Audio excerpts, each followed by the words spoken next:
What's up, everybody? We're doing this again today. This is Rich. This is the After Dark show. We're back at it. Wow, what a day! What a time! Training camp is here. Raiders football is preseason football is a couple weeks away. This is the time when a lot of dramatics happen. But you know what? Let's be honest. We've all been here and seen where this team has been completely dramatic all throughout the off season, just drama. Well, the Raiders, in true Raider fashion, we had one thing at least go on, and that we cut Christian Wilkins. Not really mad about that. From what I've gathered, I've listened to Lincoln Kennedy. I've listened to Q Myers. I've listened to a couple people. It's just your best ability is your availability, and if you're not going to be available, this team, this regime does not care. You're not going to be here. You know, it's plain and simple like that. This team is focused, and they're doing. Fuck that, dude. This team is not playing. They're not playing, dude. We're not begging somebody who used to be a Super Bowl MVP or somebody who was good or an all-pro guy from a while back to, oh, please play here, and we're not hushing anything up anymore, dude. This is something. This is standing on business. This is like, no, hell no, we don't stand for that shit. We don't give a fuck. And you know what? I am with that. I love this. This is how it's supposed to be. When you pay a guy $10 million for five games, right? He got $10 million each game, right? Basically, right? If you're really looking at it, everything that's going on, you got paid $50 million and he played 5 games. All right, hold on. We got somebody backstage. All right, let's do this properly. Backstage, we have the Indomitable. We have the person that a lot of you guys love to hate. A lot of you guys just hate to love. Some of you guys just don't want to hear from, and some that you just can't not hear what he's got to say. The one, the only, you know who he is. Don't be mad. What's happening, Jones? Hey, how you doing, man? What's up, Rich? Man. What a crazy week in Raider Nation. You know, What can I say, man? I think we were on a chat, and we were talking about Christian Wilkins being released, and a lot of people were kind of all over the place on it. I mean, they didn't know what to think or what to how to categorize this. Are the Raiders just being cheap? Or are the Raiders just doing this? And I don't think so. I think they're like, fuck it, dude. If you're not gonna play and you're gonna be consistently hurt, let's just move on. Hold on. I got somebody else. Shit, we going live with fire. You know him from the Twitter Spaces, the king of Twitter Spaces. He's on every day. You can find him on Twitter Spaces. Wait, what's up? Yo. Chilling, man. Fucking loving life. Yeah, I was just telling Jones, with the dismissal of Wilkins, I kind of feel like this is the Raiders acting like a big boy team. You mean instead of hiding this or acting like it didn't happen, they're like, fuck it, dude. We're worried about what's actually happening, what's best for this team, and if you're not here and you're not gonna like rehab and be serious, we don't need you. Look, I mean, I'm gonna put it like this. You as a player, you have an obligation. You may have been. Look, you got hurt. Hey, look, man. Sign me up. I'm ready. I'm ready. Right? I'm ready. Hey, look, I just came out of the gym last night. I maxed out at 290. Hey, look. No. I maxed out at 295 on bench.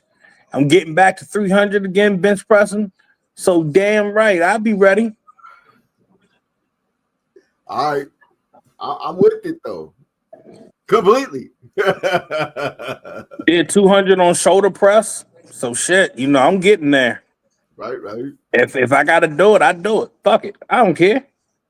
But you as a player, you have an obligation. He was injured. He went on the IR. He had his surgery. You are supposed to go through rehab. Yes. And from what I've gathered, he did not take his rehab serious. And he ended up breaking the screw in his foot. Yep. So then he had to get the second screw replaced. The first screw replaced. And once he got that, guess what? Mr. I'm not taking rehab serious ends up, you guessed it, breaking the second screw. Right. So you doing that, and as an organization that says, hey, we have the pieces to put up a good opportunity at winning now, and then you're going all around just bullshitting. Mm-hmm. And we're expecting hey, because guess what? If I recall, when you go through I think it's the new within the CBA, right? They're paying you while you're supposed to be going through rehab at their facility. Right. Off-season programming, right? So guess what?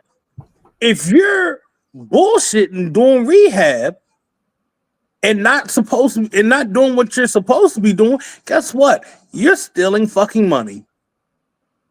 So you know what? Your ass is gone. Now, he thinks he has a case.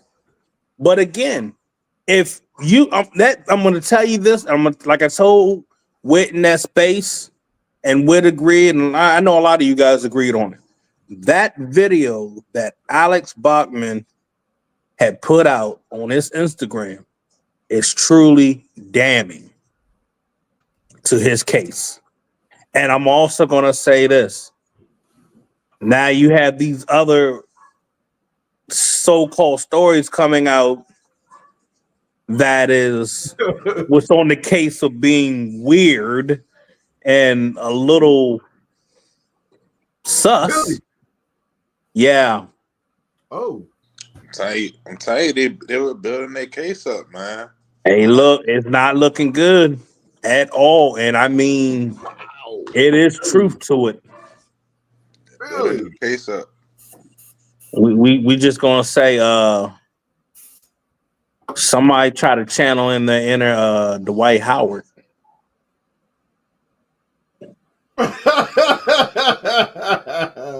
Wow. Kev, looking at the situation, hold on, I don't think. Hold on. I just want to make sure I heard you. Seriously.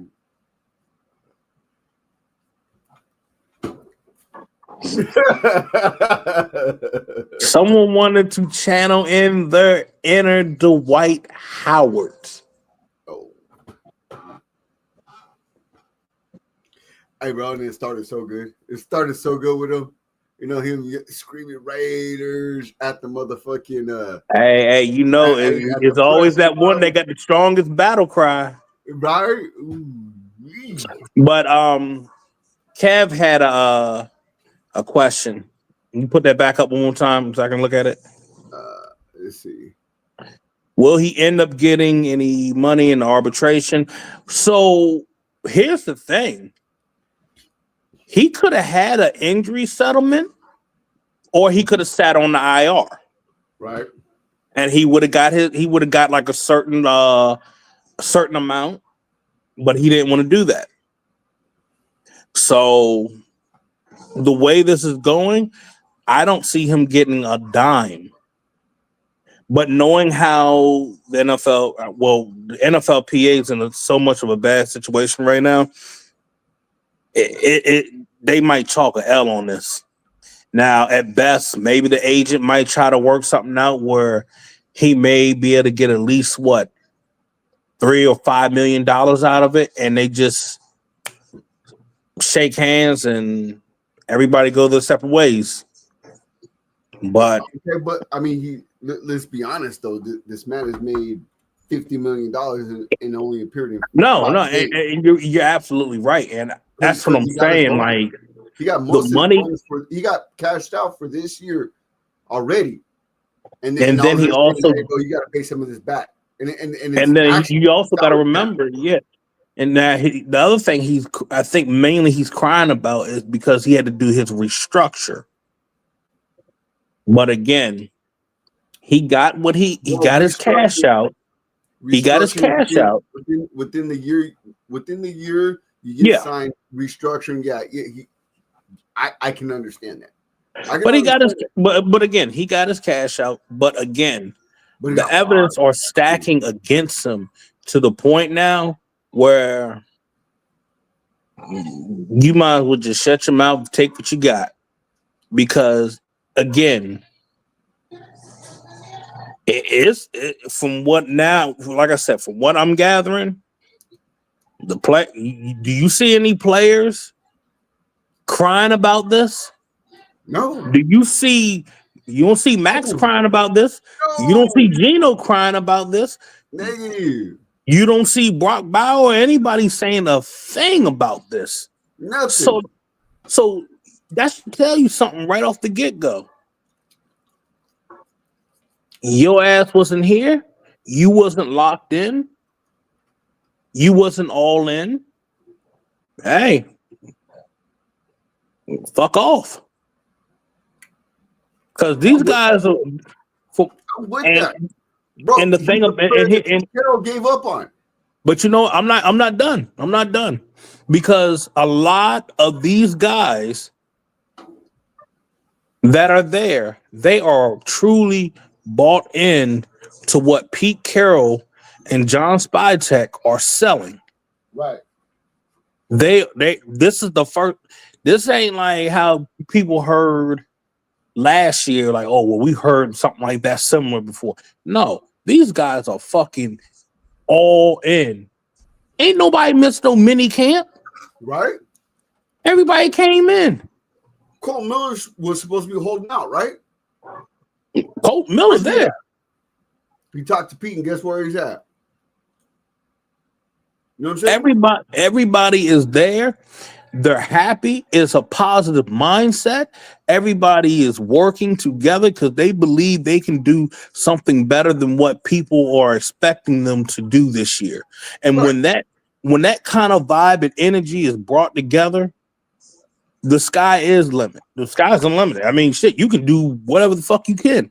You look at what the Commanders did last year. Everybody had them being a 4-win team. You're absolutely right. And this team could gel. And let's put this like this.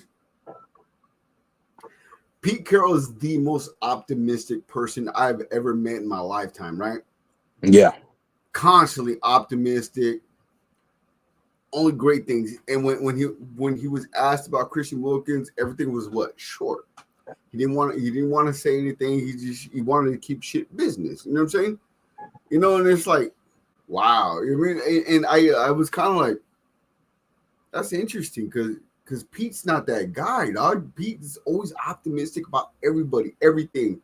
You know, and I've been watching him since Matt Leinart was a middle-aged fool in college. You know what I mean? And he is always optimistic about his team, you know, his leadership in his team, and he's always there. And you've never heard anybody ever say that Pete Carroll didn't have their back as a fucking player.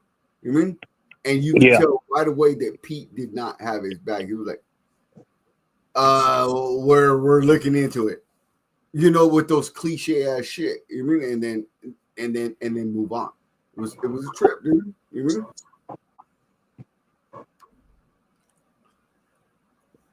Hold on 1 second.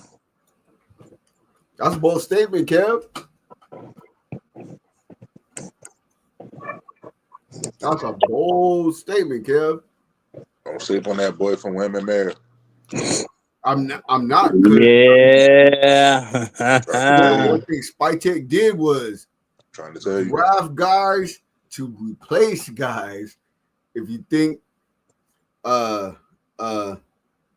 Jacoby Meyer and Besh are kind of close in skill, there's a reason for it. Ray Tucker and Thornton, similar in skill, yeah. Bro, they're ready to shake some shit up and cut a lot of dead weight off this team, bro. So I want Colton to do well and be that guy, but at the same time, Spytek has set this team up. Honestly, let's be honest. Well, right? To move on. Yeah. And that's something we haven't seen. Like somebody like an adult in the room. You know what I mean? Like fucking, we need onions, or I mean, we need milk. Like we're almost out. Normally it's just crazy shit, and then fucking we're like, they're gonna win the Super Bowl. No, there's actual adults in the room. John Spytek is gonna be here for a long time, and he's setting himself up for long-term success. And this is actually cool to watch because he's actually doing things that GMs do, like legit GMs do. This is shit that Reggie McKenzie would do. You mean like, and I'm not throwing shade. I do think what's the other guy? Last year's GM. We go through GMs. Telesco had a really good draft, bro. When you could land JPJ and Brock Bowers in the draft, you did a fucking good job. But at the same time, I could do that in the draft. You know what I mean? So it was that great. I mean, just being able to do the simple shit is some things that like this team fucking needs, and just back to back and keep it going. I mean, like, so we can start building a great foundation. Because right now, I think I've talked to I don't know if I talked to you, Jones, but this team needs a young quarterback right now. They get themselves a young quarterback. Yeah. They got a fucking triplets.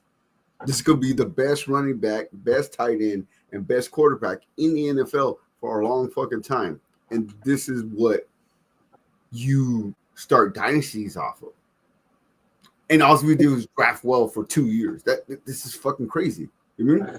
Yeah, I mean, you managed to basically get key pieces the last 2 years for your offensive line. You have an offensive line waiting in the wing, ready for the future. You already have Delmar Glaze. You have JPJ. You went on and got Rodgers. You have Grant. So really, to be honest, wherever this goes, you're ready to go. Right. You have you're set up at tight end. You got a good nucleus right now with your receiving core. Right. You have a young running back with speed. You still got a couple other running backs that are still young on that roster. So when you look at it, that offense is ready to go for long term. And that was something that John Spytek did say early on before the draft. They want to get guys going long term.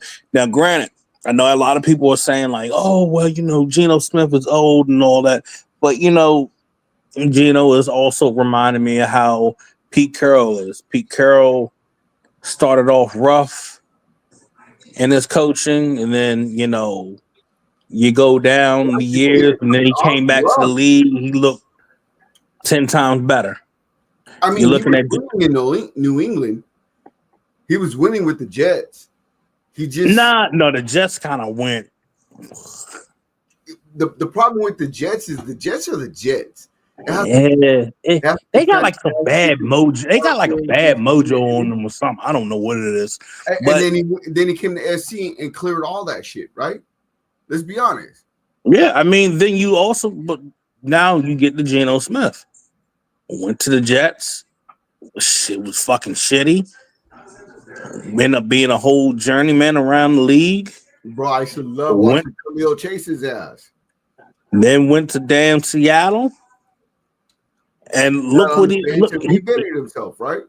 Yeah, to be honest, I've talked to somebody that I truly trust his takes, and he's someone that's helped me when I first started into my media field. He says that Geno Smith is playing like Geno back at West Virginia. Like he's playing like he enjoys it again. He said whatever happened to him in New York, it's gone. That whatever bad mojo that was on him is gone. He said that the things that the Raiders have around Geno Smith right now is what he should have had last year in Seattle. But the problem was you got a guy like DK Metcalf always asking, I want the ball.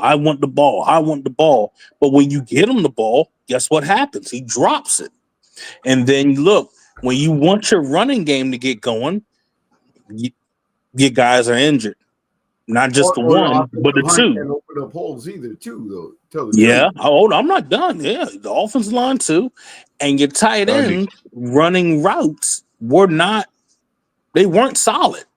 They were not consistent, and their pass blocking wasn't really that good either. So everybody can try to say, well, Seattle had this and that, but the thing about it, Geno Smith was doing extra to try to keep plays alive, and it showed. This man had to step up in a pocket where he's about to get blown up, and he finds Njigba downfield off a slant on 3rd and 8. Right. So when I tell you he's done a lot, this man's. You give him an O-line that protects him. You give him receivers and running backs that are healthy and good to go. To be honest, I know a lot of us said 9 to 8 wins, but I do believe that they can be a 10-win team. And they actually do pull off a wild card spot. I don't see them winning the division and all that. I do see them pulling off like a wild card spot because the AFC West is tough. But one thing for sure, somebody's going to end up choking, and we already know who loves to choke. You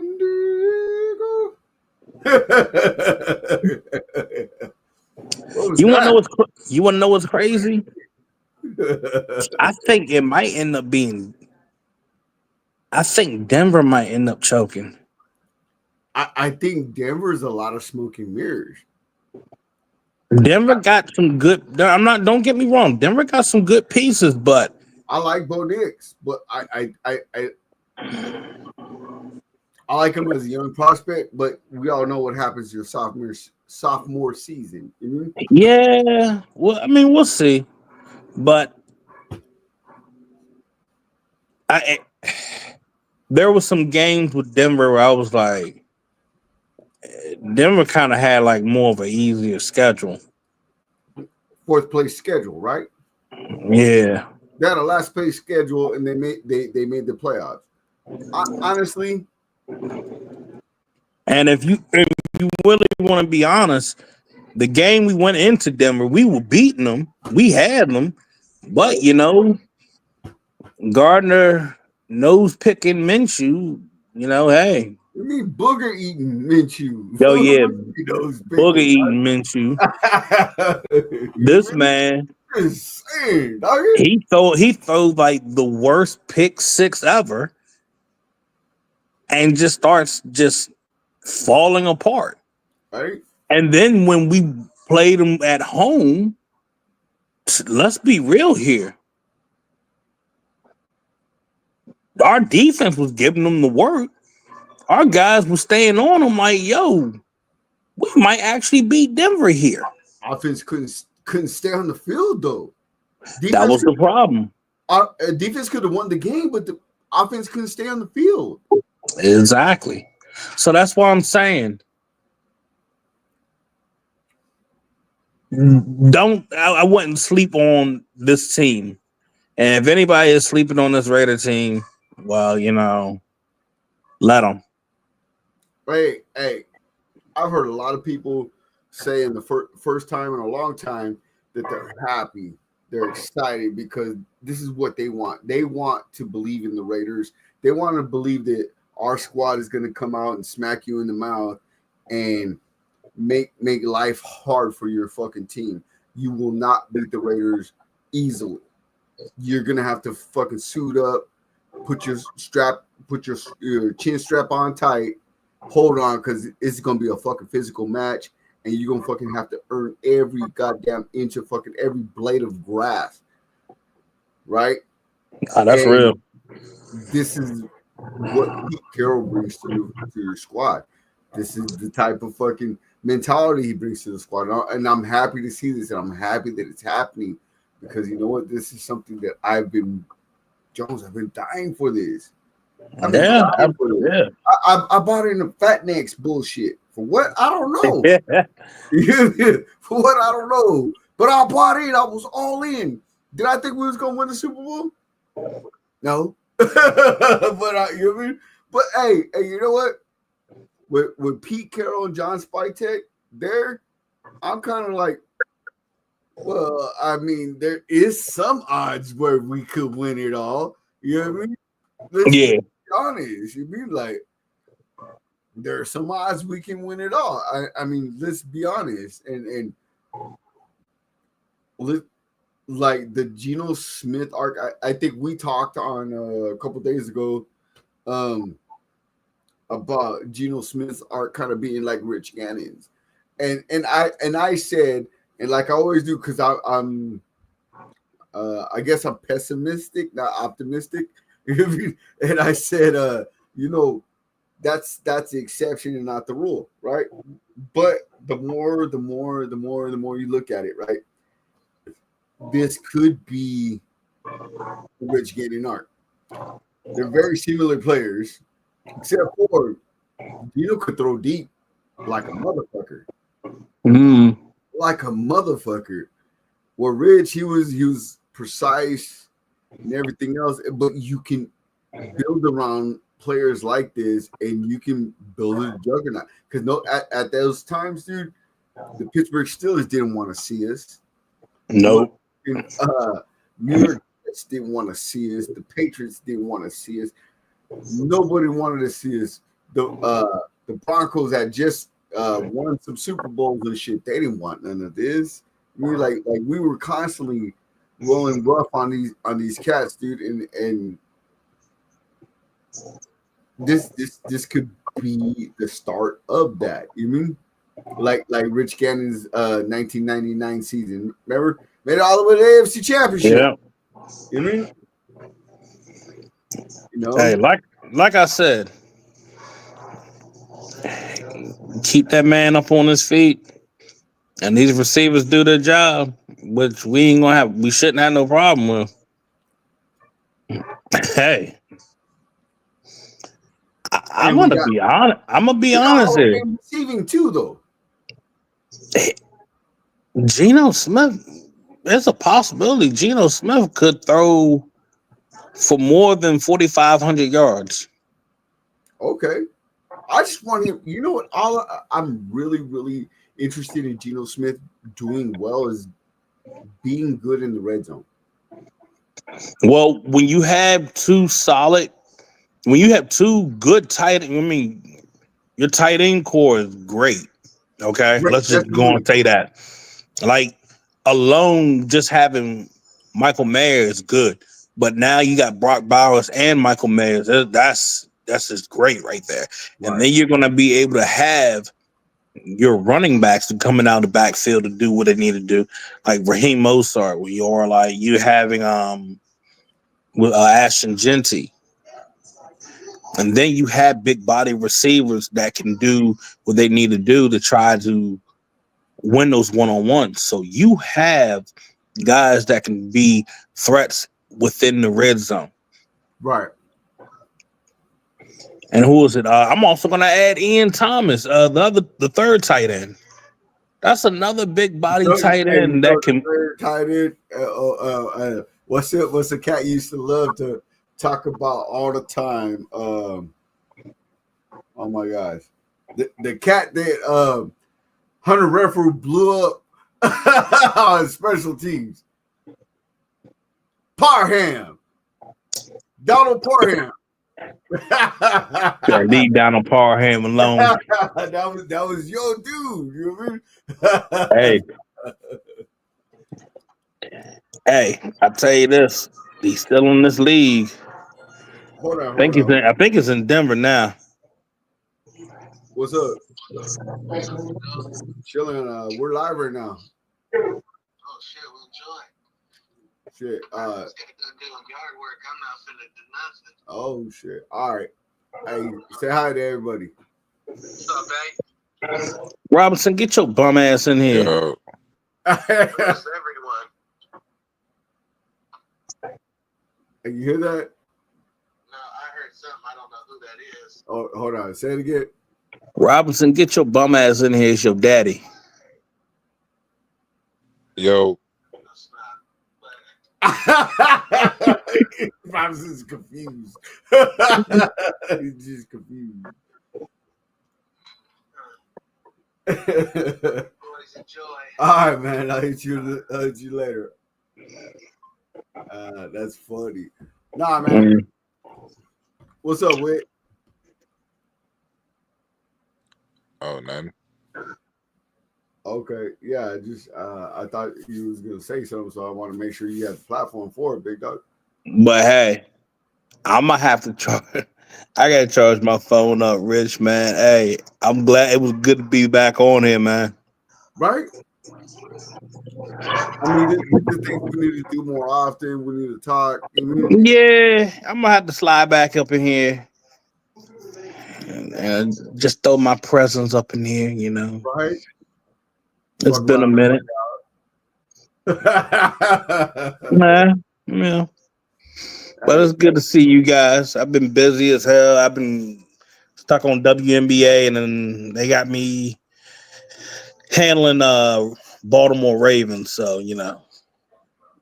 Okay. They got me all over the place. For them or what? Huh? Are you beat writing for them? Yeah. Okay. They're gonna have me doing that. I'll be at their training camp probably next week. So that's awesome, man. Hey, so let me ask you a question. Since you're gonna be back on beat writing, are you gonna be back at the Senior Bowl? Yeah, I'll be back at Senior Bowl and whatnot. Yeah. Okay, because having boots on the ground, you know, it's. Oh no, yeah, it's really beneficial. You know, when we talk about shit, you know, we actually know about shit. You mean, because yeah, we've actually seen it, and it's not what. Hey, Kev, don't be hating on the blue crabs, bro. Hey, look, you ever have a soft shell crab, Sammy? Yeah. Hey, look, don't knock it till you try it. Hey, bro, but he said you working for him, dog. Hey, nah, I ain't working for it because look, they get that to us automatically. Hey, so everybody knows. Yeah, I do got that A tray on. I got that. Hey, I'm feeling nostalgic. You know what I mean? What did he say? When he was on the field, the whole defense had a plan for him. You know what I mean? So I got you. Hey, Darren Waller was a badass when he played for the Raiders. I give him that. You know what I mean? All right, you guys. I'll catch y'all. All right. Peace. Look at the chat. All right, Mr. Witt. What's your thoughts on this whole conversation and everything that went down? I mean, they're not fucking around as far as this roster, and they really going for it. You can see some of the guys being buying in. Be interested to see who's really locked in when he passed. Come on Monday. I gotta say 8+ wins on the 4-play schedule. I know the AFC West is tough, but I feel like we can go into fight with anybody. Dealing with what we have at quarterback, and then also just the surrounding pieces around it. Defense has been holding it down for a couple of years. Not saying it's been the best, but it still has been holding us down to the point where if we had a competent offense, we could have won more games than we did. So within that, I think now with the Geno, being with Chip Kelly having an actual OC, actual head coach as far as the system and players being really bought into it, and then just the just the what's the let me see. Okay. Just the continuity from the front office to the coaching staff, them be on the same page. I think right. Really positive. Yeah. So yeah, go ahead. Oh, okay, because I know how much of a college football fan you are, and yeah, I'm an SC fan, but I care about USC. I don't care about the rest. You know what I mean? I care about the Big Ten and USC, and that's it. Right? Yeah. You care about college football, all of college football, and those are things that I really, really appreciate about you, and those are reasons why I asked you specific questions. Didn't Chip Kelly come from West Virginia, from the Rich Rod system? Yeah, I mean, but like I said, you can come from a system, but obviously the system evolves as far as what you're running and their philosophies and stuff like that. Yeah. Okay, but concepts, okay. So if you get into it, right, the West Coast offense, the 49ers offense is a variation of the Al Davis offense, right? Where you have the 2x2 receivers and shit like that. And what they did is they shortened routes and stuff like this, right? But what I'm saying is the concepts, focuses, and the linguistics of the offenses are kind of stay the same. I mean, they change wording and stuff like this, but not very heavily, right? You mean, and all I'm saying is Geno coming from West Virginia, now being with Chip Kelly, I think he's going to pick this offense up a little bit faster than somebody, say, who's never played under any type of offense like Chip Kelly's. You know what I'm saying? Like he'll be able to pick it up, understand it, digest it, and move on and move forward with it a lot quicker, right? Yeah. I mean, you're kind of seeing as far as reports. I mean, he's throwing an interception here and there, but I mean, who isn't throwing an interception in training camp? But like, as far as like just like the offense and stuff like that, man.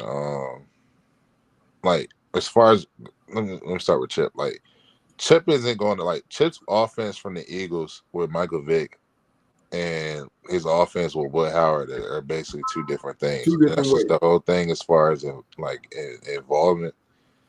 As far as just the offense not being the same. Like coaches, like players work on their craft in the all season and stuff like that. So and also coaches look at tape, they look at different plays other teams running, and they're like, hey, I think I can utilize that in my playbook or something like that. So Chip knows what he has as far as his offense. He knows the personnel that he has, and he probably can say, hey, I can do this and that now that I have a Dante Thornton, I have a Trey Tucker with speed, I have a 6'5", 220 wide receiver, then I have Jack Betch I could put in the slot on the outside. I could put Michael Mayer in the inside, and I could put Bart Bowers in the outside or in the slot.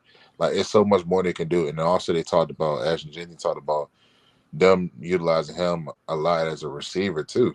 I mean, you Right. like I said, like it's a lot of stuff they could do as far as he could do as far as his offense and stuff like that. And I think as far as with Geno, I think it will open them up more as far as the type of offense that Chip is trying to run.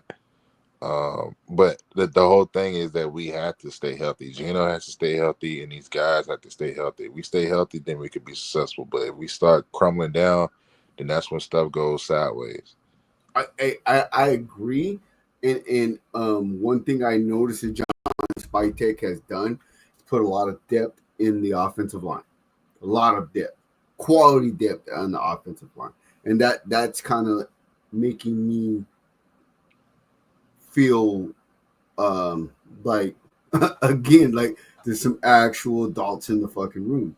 You mean like he knows that we want to be a ball dominant team, right? We want to have a defense that bends, it doesn't break. We're gonna run the ball a lot. We're gonna run a lot of play action. Like a lot of people, Thornton, you know, he runs fucking 3 routes and that's it. And I'm like, nah. In Oregon, this fool was killing SC. You mean out there blocking for cats? You mean like no, he's not a, you know.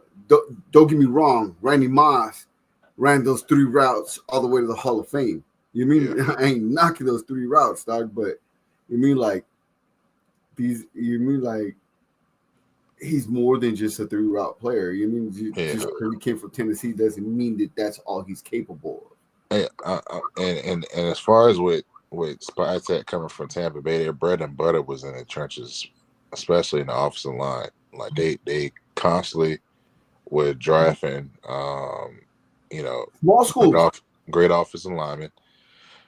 He also was looking at as far as like the Kappas, the Jepsons, the Werfs. Like the list goes on as far as the O-line, defensive line, the Vita Vez, the Kalijah Kancey. So he knows what he's looking for as far as being under Jason Leach and everything like that. And I mean Bruce Arians and all that stuff. So like they know what they're looking at as far as, you know, with Spytek and him being the right hand man to Leach and stuff for X amount of years. Like they know what they're looking at. So as far as just looking at the O-line and stuff like that, like it. And looking at it from last year to this year, man, it's some stuff that we're looking at like, man, on paper, it's a huge upgrade. But now you got to see as far as the pass, how it go. But you get rid of Alex, get rid of Andre James, that you saw, even if you went to the games or even on TV, like he was mainly part of the problem as far as the running and the pass game, as far as the inside and just how the O-line was in general. You draft your Remington Award winner, the best center in college football, and Jackson Powell Johnson, move him inside. You had Delmar Glaze, one of the highest rated tackles, rookie tackles last year for a couple of weeks. And then also you keep Colton Miller, and then also you don't extend Colton Miller, but you draft Charles Grant, a potential replacement, but it's a developmental piece as well, and then Caleb Rogers as well on the inside to provide competition. But you bring in Kappa, another guy that they drafted in Tampa. It was kind of rocky over there in Cincy, but that whole line, you know, was just horrible.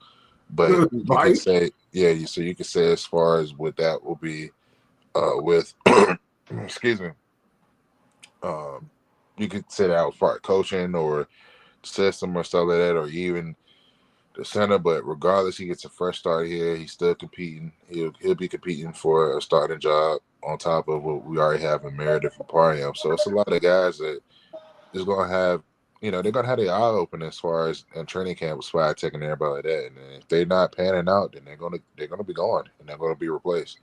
Bro, you just cut Christian Wilkins, a top, I can say he's a top 7 defensive tackle.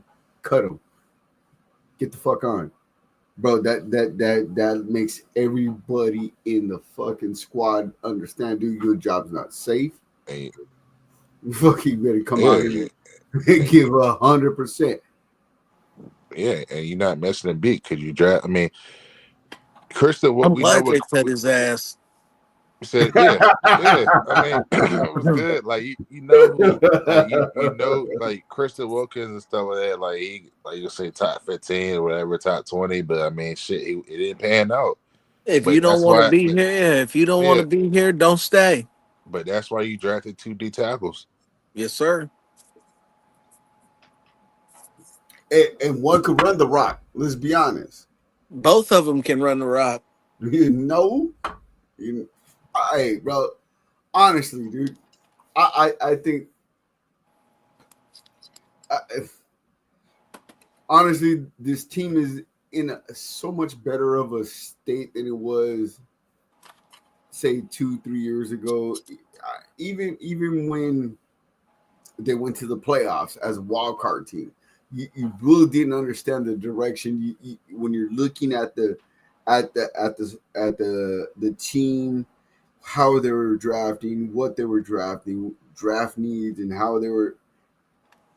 Everything's strategic now. So we all been, were tripping out when they just kept moving down in the second round. Like, why are you moving down? Why you keep moving down? Just draft best player available. There was a plan.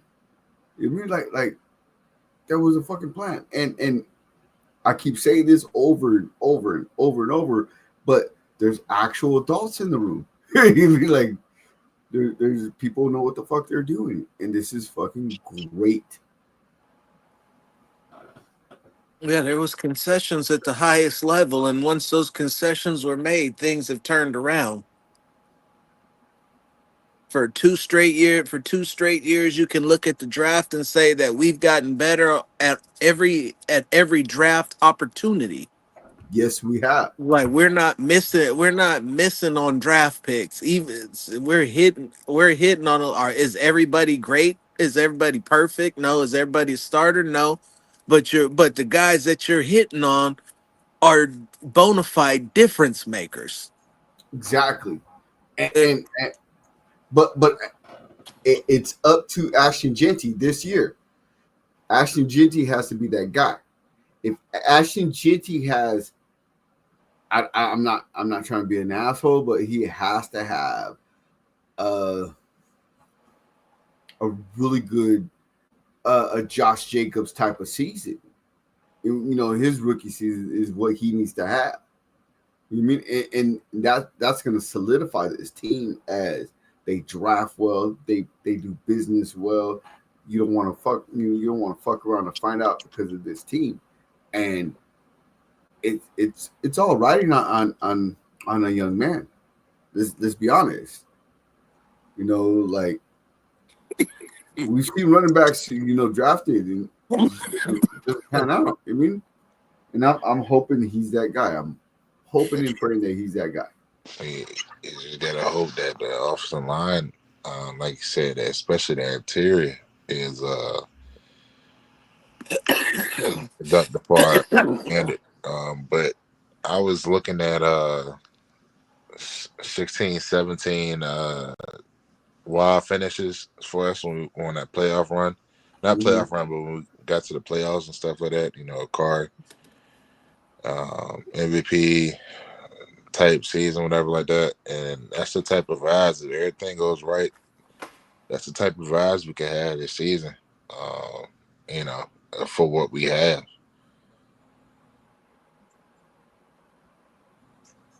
I'm so hopeful.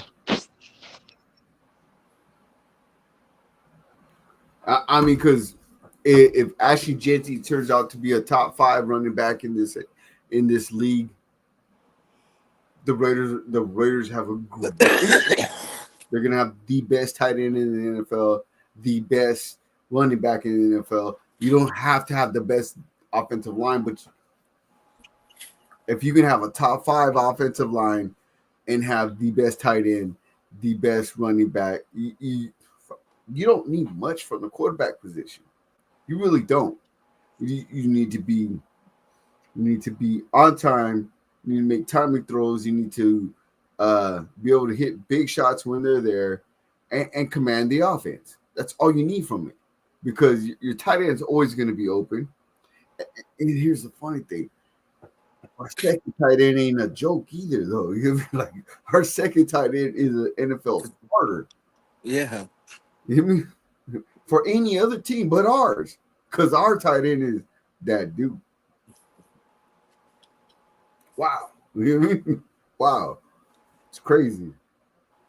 And I am optimistic over the season. I do think I think we're at 6.5 wins for the season.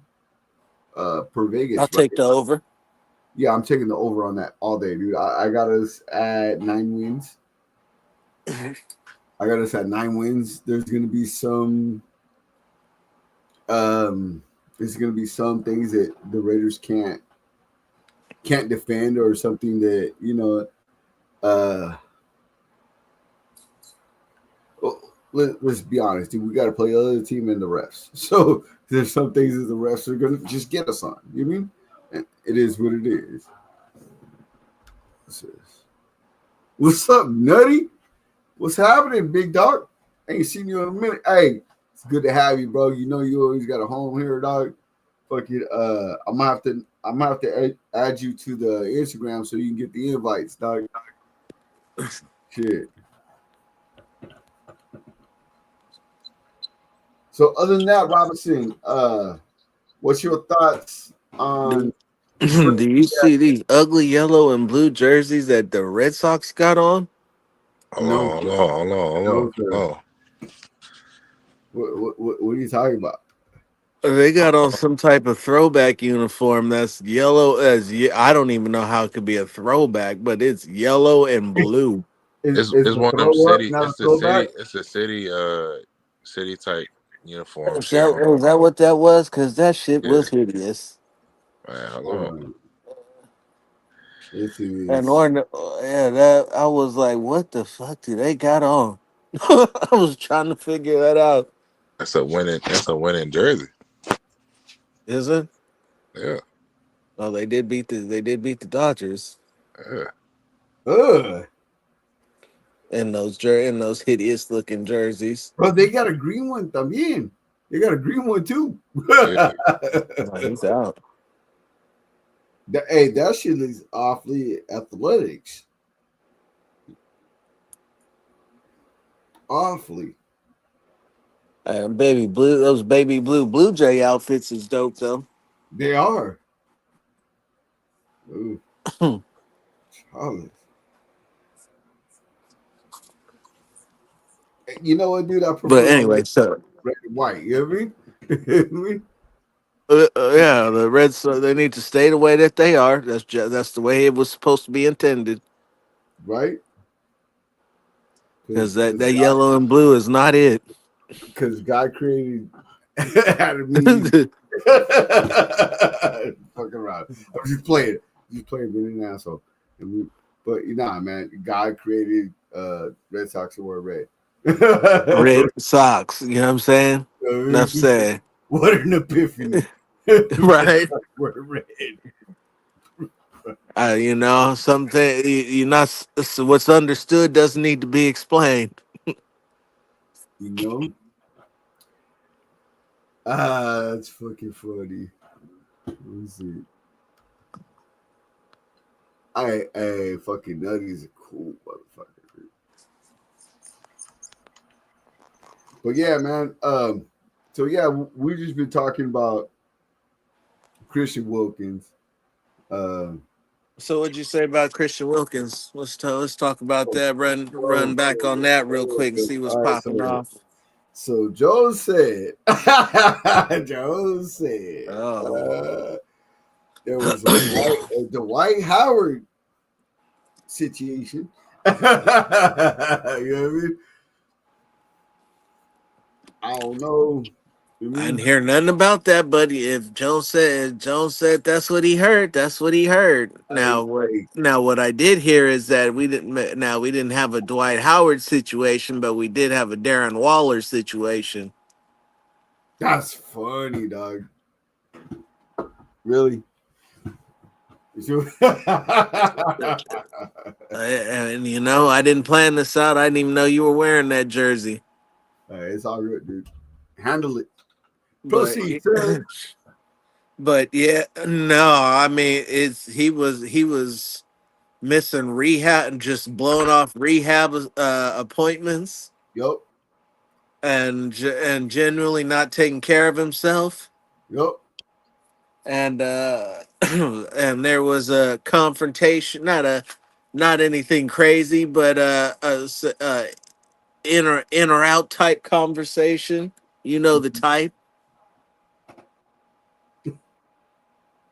Okay. Dope, but okay. On that one, shit. Honestly, dude, we've seen Pete Carroll stand by a lot of players, bro, and he decided I'm out. Not to stand by this one. Then that should tell you all you need to know too. Bro, I think I shared it to the unfiltered chat room on X. Pete Carroll, way younger Pete Carroll, just chilling in Watts. You mean? Yeah. Oh, he was good. His name was good everywhere. You mean just fucking running around, helping people, doing shit? I mean, like, this is Pete Carroll, dog. Like Pete Carroll was good in the Nickerson Gardens, dog. Like, seriously, like everywhere, like everywhere. this will walk up all fucking Ghetto celebrity. And they knew who the fuck he was. What's up, coach? Celebrity. It'd be like he get the red carpet treat, like he was Nick Saban. Ice and fucking Kool-Aid. Yeah. He said Pete Carroll could stop a gang war. And he was doing shit. He was talking about motherfuckers helping the younger generation and being there for other people and being strong for other people and all this other stuff. And this cat does not want to. Every question he's had about Christian Wilkins has been short. Yep. Man, this is crazy. You mean and hey. And let that, and what's best about this is let that be a lesson to each and every one of you, bruh. If you ain't ready to go, we will bounce your ass out of here in a heartbeat. It ain't shit. Yeah. You can get the fuck on. We pack your bags for you and get the fuck on. Bro, hey, and here's the deal though, too. Spike Take is drafting cats. Bro, if Jacoby Myers doesn't want to be here, best is the same guy. Trey doesn't want to be here. Thornton is actually a better guy. You're like, dude, there's a bigger, faster, stronger version of the same guy. I'm just saying, dude. Dude, Spike Take, like, honestly, dude, we have adults in the fucking room. It's like people are actually moving with purpose and everything. This is so strange for me as a fan because normally we're just hanging on. You know what I mean? Like, yeah, I think we're gonna be fucking really, really good. Maybe. Like, no, this has purpose. This has fuck, dude. This is what I've been wanting from my squad for a long time. For a long, long time. And I'm happy to have it. Well, you know, Peter's looking at this the right way. Of if this is the last thing he does, he gonna go out with a bang and bring him back to silver and back to promise to the promised land. Said, you know that man will be his name. His championships will be better than Belichick's championships. Right? Hey, bro, but if you bring the silver and black back to fear, and I mean fear for other teams, where that they know they gotta suit up, they gotta lace their cleats on tight, they gotta put their chin strap on tight. You mean it's about to go down? You know what I mean? You about to have a physical fight, and that's one thing I heard about Spike Take that just I fucking loved about him. He said he wants a team that you better fucking put your helmet on tight against. I was like, oh For real. Well, but you know what? It's even deeper than that because this is a Pete Carroll team, and and you had said something about we got to play the refs. No, no, no, no, no, no. This is a Pete Carroll team. The refs are not gonna save you. You getting hit regardless. Right? Right? You are getting In hit front of the regardless. refs. The In refs front of not gonna the save refs. Hey, you. bro, hold on. Not only we gonna rough the passer, we're gonna rough them all day long, dog. Yeah, we gonna rough them all day long. Oh, you want to call Holden? Check this out. There, we gonna show you what Holden really is. Oh my god, dude. And And I give no say this fucks about it every time I come on, like Pete Carroll is not afraid of hardball at all. whatsoever. He's not afraid of Andy Reid. At all. He's not afraid of Sean Payton. Nope. He beat them all. You know what Pete wants to do? He wants to run the score up on these motherfuckers. On especially Harbaugh. Especially Harbaugh. Especially Harbaugh. Especially Harbaugh. So he probably said, "Oh, you think you're something because you won a national championship in Michigan? Anybody could have won a national championship in Michigan." Hey, right after you got bounced. Yeah. Hey, fool, you broke every rule to win that national championship. You didn't build a dynasty, but you broke every rule to get that national championship. Hey, well, props to Michigan. They won the natty. Respect.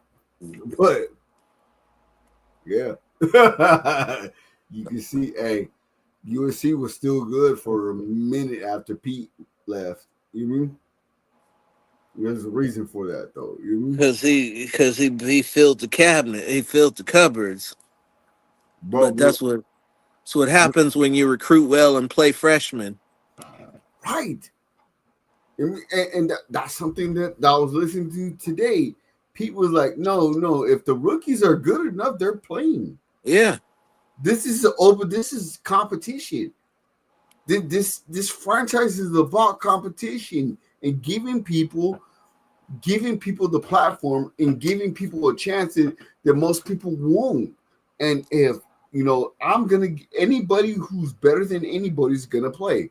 So I heard this and I laughed it and I scoffed at it, right? I heard AOC is gonna beat Geno Smith out for the starting job. If AOC beats him out for the job, he fucking deserves that fucking job. Point blank and simple. If that happens, I don't believe it's gonna happen, but if it does, he earned that. And I understand that. And if he earned it, he deserves it. I think there's one player on this team who's It's not going to happen, but if he earned it, he deserved it. Yes. It's highly unlikely, but I'll say this. There's only one cat on this whole team I think has a secure job, and that's that's Max Crosby. That's it. Other than that, everything is Excuse you mistaken, sorely mistaken. come on, preach the gospel. Sir. Said the number 2 guy whose spot is guaranteed on this team is Brock Bowers. Oh, you are absolutely correct, sir. Said his spot is guaranteed. Your third guy whose spot is guaranteed. The third spot who's guaranteed is none other than the number 6 overall draft pick, because he gonna start and he gonna get fed. Okay. I put him behind probably your number 4 guy, but I got him vice versa. I think JPJ. His spot, he's up. Yeah, he's up there too. You know what I mean? Said he'd be number 4. You right. I got him at 3, and I got JT at 4. You know what I mean? As far as secured spots, but other than that, who's really, really secure in any position? Jacoby's in there. Nobody taking Jacoby's spot. Okay. So if Besh just beats him out all Who's say Besh is not gonna beat him out okay. because he's still got to be able to do the dirty work. Besh loves that dirty. Remember he played tight end at Yeah, but he's not bigger than Jacoby either. I think he's taller and weighs No, more. Jacoby's 6'3". Okay, because Besh is 6'2", and I think he weighs more. Who knows? We'll find out later with that one. Yeah. All will be revealed in due time. But yeah. But I mean, and so I'll say this. We thought Christian Wilkins was gonna be the end all be all because of what he did with the Power Rangers and having 1 year of 9.5 sacks. Because let's be real. Well, did you say the Power Rangers? That's what they called That's what they themselves. call themselves at Clemson.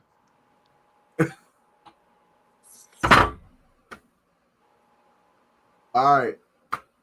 Him, Dexter Lawrence, Cleveland Farrell, and I forgot who was the other one. Austin Bryant. Austin Bryant, yeah. Oh, fucking shit. I didn't know they. I was the biggest Cleve Farrell fan, too. And you know what? If I ever heard the fucking Power Rangers, I would have been out. Out. They were some youngsters, bro. That's what I said when I heard it. I was like the Power Rangers. But they would have been babies when 5, 6, 7-year-olds when the Power Rangers came out. Was winding down, not like came out. You know, they click up. They're babies, bro. They didn't see that. All right. That's fucking hilarious. But the Power Rangers was crazy. That even for me, I was like the Power Rangers have some dogs though. In college at least. I mean, fuck, dude. Their third best receiver is a goddamn fan favorite in our fucking franchise. Their third best receiver probably put 2 years up better than their best receiver in the NFL. Let's tell the truth.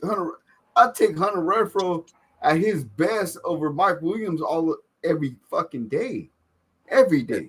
Yeah, let me just tell you right now, Carolina is about to be loaded at wide receiver because Hunter looks like he's in Pro Bowl form.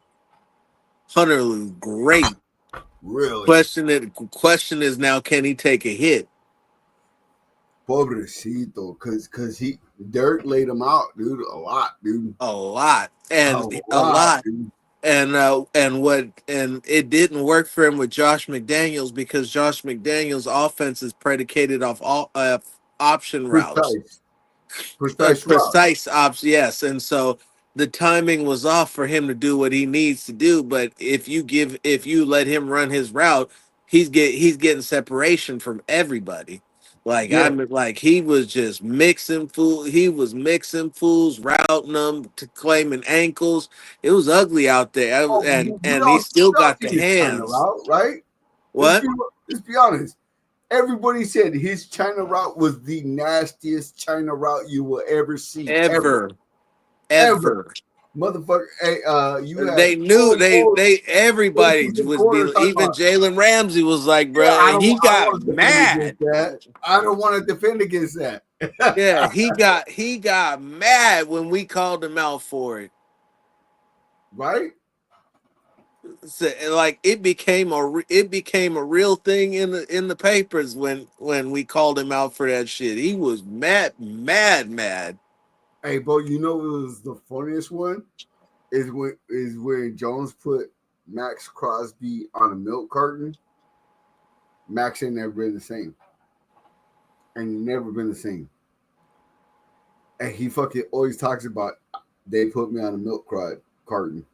Pissed off for greatness. We out here, He was like, fuck that. You don't ever put me on a fucking milk carton. Hey. Sometimes you got to be stripped down to that level to find out who you really are. I'm just saying, dog. And he said he'll be dead. Boy, said if anybody put him on a milk carton again, that motherfucker might come up missing. Right? No, Yeah.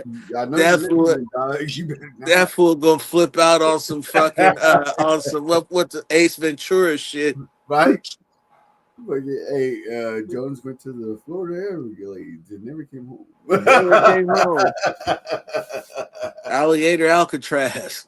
Hey, right?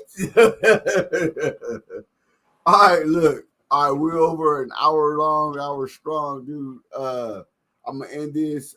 You guys know stay on. But yeah, man, this has been a great show. I appreciate you guys. Yeah. I'll hit you guys in a minute. All right. All right.